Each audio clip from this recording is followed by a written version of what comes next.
Саламатсыздар ма, құрметті ағайын? Мінекей мүйіске келіп жеттік. Енді басында айтып кеткендей, қазір білтегеште, 4 білтегеште 60 жіп тұр.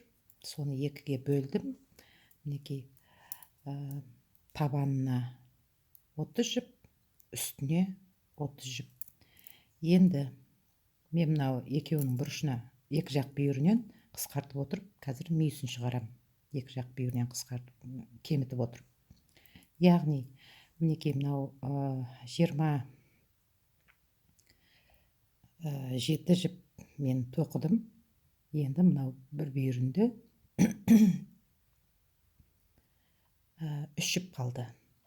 Ол үшін мінекей тағы да айтайын, мынау сол жаққа қарай бір тоқимыз, екі жіпті бірге аламыз, сосын бір жіпті тоқып аламыз. Бұл жаңағы мүйістегі мынау екі жіп су. Судың мінекей мына бір жібін алдық. Енді екінші жібі мынау келесі бетінде табанында. Мінекей бір жіп. Енді келесі жіпті оңға қарай қисайтып аламыз. Бұрып, үстіп, кемітеміз.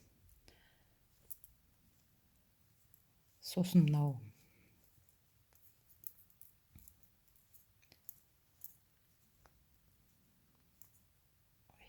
тінін жоғалтпаңыздар.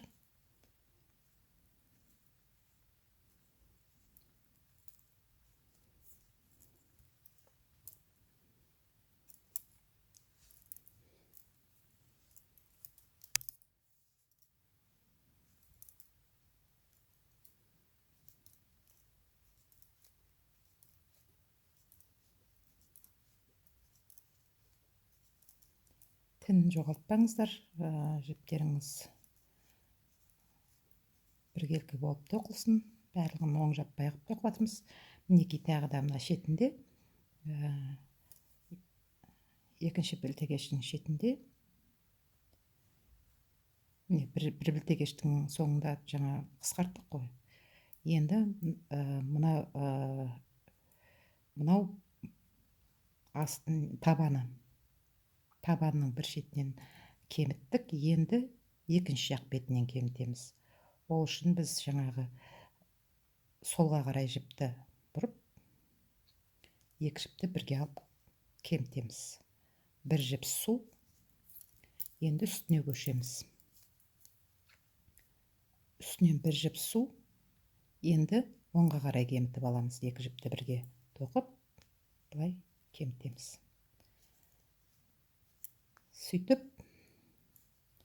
аяғына дейін, осылай екі жіп ортасында су, әрбір жолда кемітіп отырып, аяғына дейін, аяқтың басына дейін тоқып шығамыз. Тағы да бір пысықтап кетейін. Міне бір жіпті тоқып аламыз. Бұл екі жіп, мынау су, бір жіп су жолдың басында, бір жақ бетінде. Содан кейін екі жіпті оңға қарай қисайтып аламыз. Бұрып.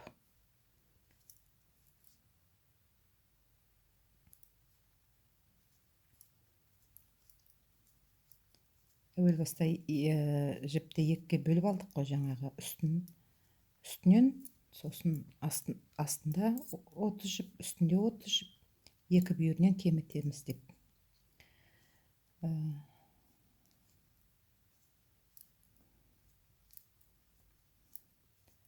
Енді мына бір бүйірінен кеміттім қазір.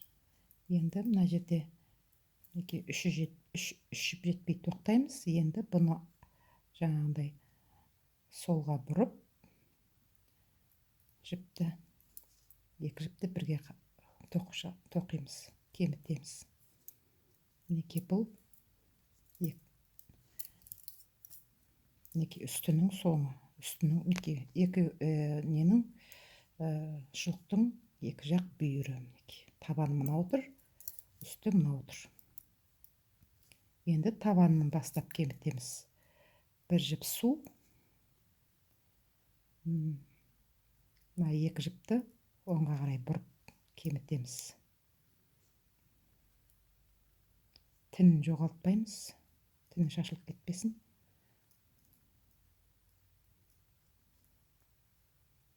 Бұлай тартып келтіріп қоямыз. Жіп біркелкі болып тоқылу үшін.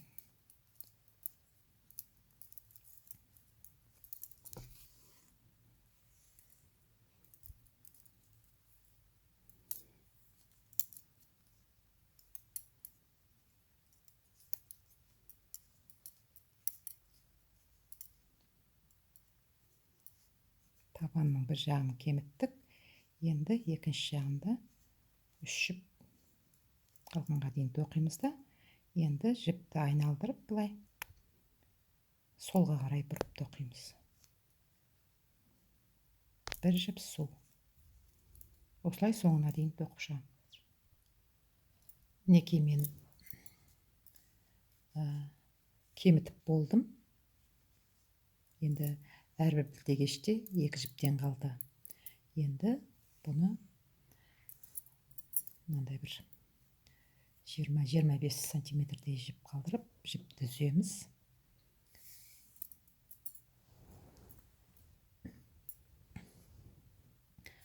Сосын мынандай менде тебен бар.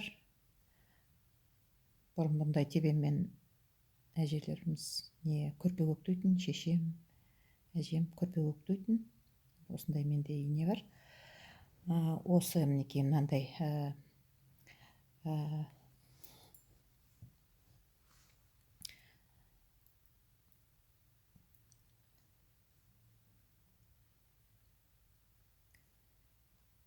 соған сабақтаймыз. Көсігі үлкен, сондықтан сондықтан осы тебемді алып, тебенге сабақтаймыз жіпті. Содан кейін міне қалай келе жатырмыз. Инемен қай жерден тоқтадық, содан алға қарай жіпті тізіп аламыз. Міне мына білтегештен тоқыдық, келесі білтегештен бастап теріп аламыз тебенге. Бұлай молтақ жағымен алып, ұшымен емес, молтақ жағымен алып тізіп алыңыздар. Ол жаңағы жіптеріңіз сонда мынау тіндері шашырап кетпейді.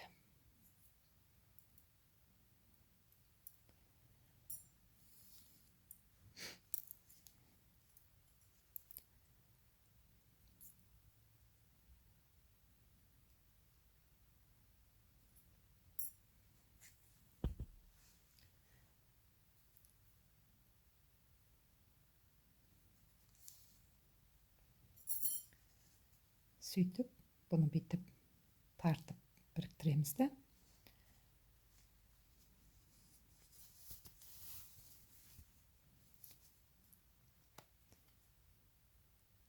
Ішіне өткіземіз.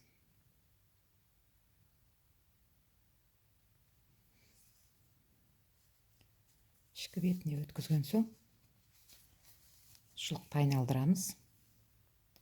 Айналдырып, жаңағы 8 жіпті біріктірдік қой, сол жерден бір айналып, бұлай бекітеміз. Бекітеміз де, бір шалып, бұлай бекітеміз. Содан кейін енді қалған жіпті жасыру үшін бұлай келеміз да, теріс жағынан иректің арасына жасырамыз. Мына жерден басталды ғой.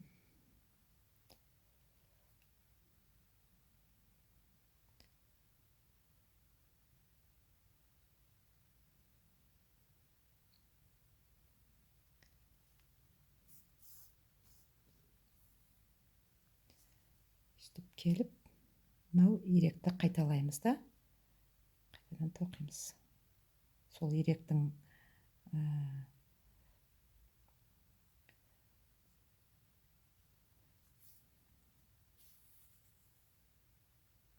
суретімен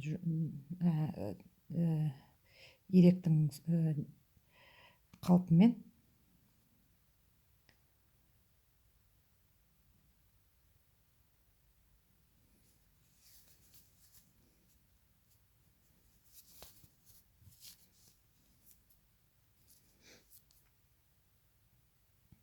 кішкене қалыңдау болады, ештеңе етпейді.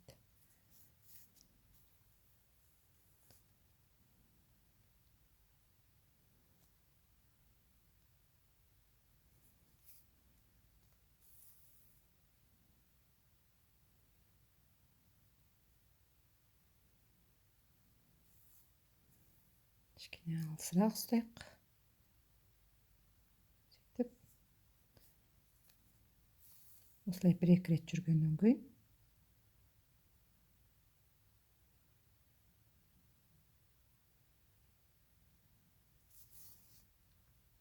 былай бір қайта мынандай жіптік көтереміз да, соның арасынан бір-екі рет шалып алып,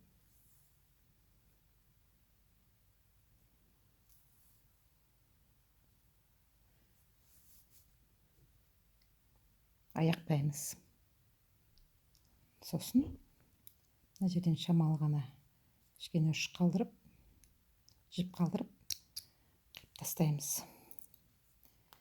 Енді сағағына келеміз. Сағағына тебенге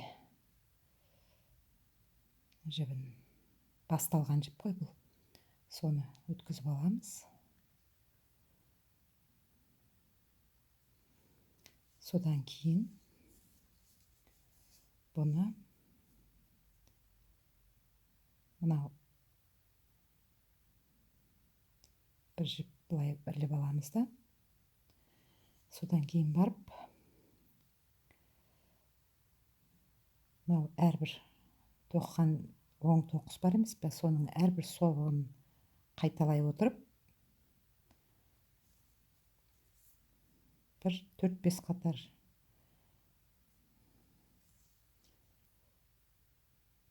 бүйтіп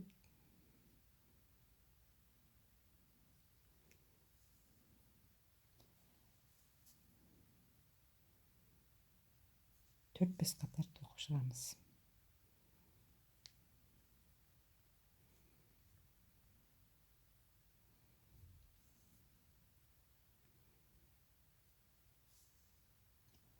Сосын мына жіптердің ішінен бір-екі тіннен іліп аламыз да, бүйтіп оны аяқтаймыз. Сосын шамалы ұшын қалдырып, кетіп қалмас үшін қиып тастаймыз қалған артық жіпті. Сонымен шұлық дайын. Осы жерге дейін шыдамдарыңыз жетіп, қарағандарыңыз үшін көп-көп рахмет. Менің каналыма қош келіңіздер. Менің каналыма жазылыңыздар. Алдағы уақытта тағы да қандай тоқыма тоқып жатырмын. Ары қарай видео жазып, каналымды толықтырамын. Қазір мінеки мен дайыншылықты аяғыма кидім. Мынау жуып бірінші үлгі қылған шұлық. Сол жақ аяғымдағы, оң жақ аяғымдағын жаңа аяқтап бітірдім.